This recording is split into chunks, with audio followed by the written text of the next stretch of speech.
Hello everyone!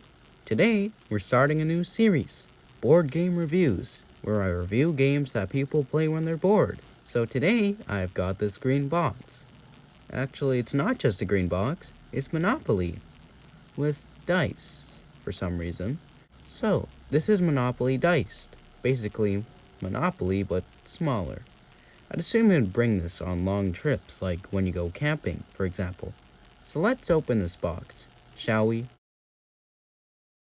Well, this is a lot to unpack, quite literally. Basically, you have 11 dice. Wait, no, 10 dice. This one goes bye-bye for now.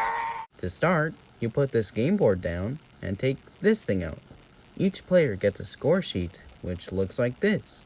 You write your name down here and the amount of money you're trying to get to win. According to the rules, the youngest player goes first. After you're done setting up, the first thing you do is roll the dice. Wow, some very interesting things right off the bat.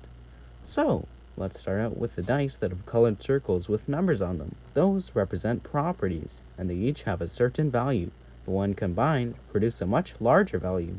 Once you put a die on the board, you can't take it off until the next turn, by the way.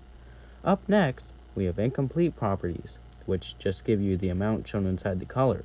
In this case, I'll get $400 from green. There are also utilities in this game, which are basically properties, but worse.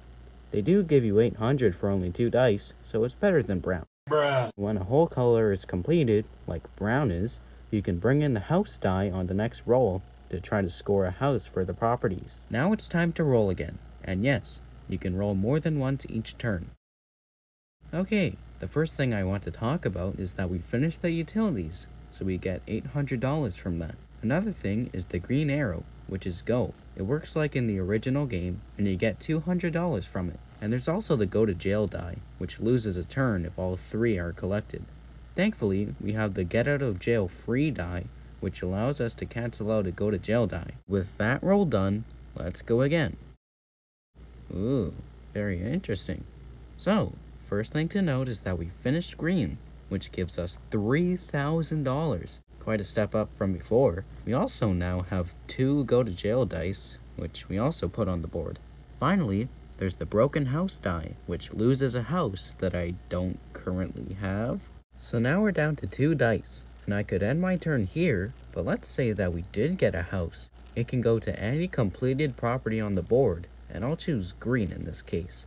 Each house gives you $1,000, which is quite a bit, and you get to keep them for the whole round unless you lose them. And yes, you can get hotels in this game, only once you get all 4 houses on one property. So now it's time to do scoring. Completing brown gave us $600, passing go gave us $400. Actually it's 200, get your facts right. Completing utilities gave us $800, completing green gave us $3,000, and getting a house gave us $1,000.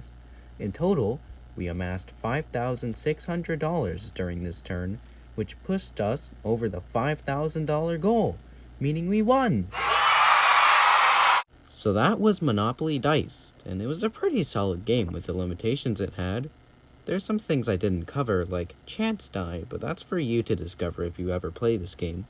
Obviously, the real Monopoly is a lot better than this, but if you're going on a long road trip and you don't have the space for regular Monopoly, this should suffice. It's basically Monopoly, but smaller and slightly less good. I'll give it a 7 out of 10. So thanks for watching, and I'll see you all next time.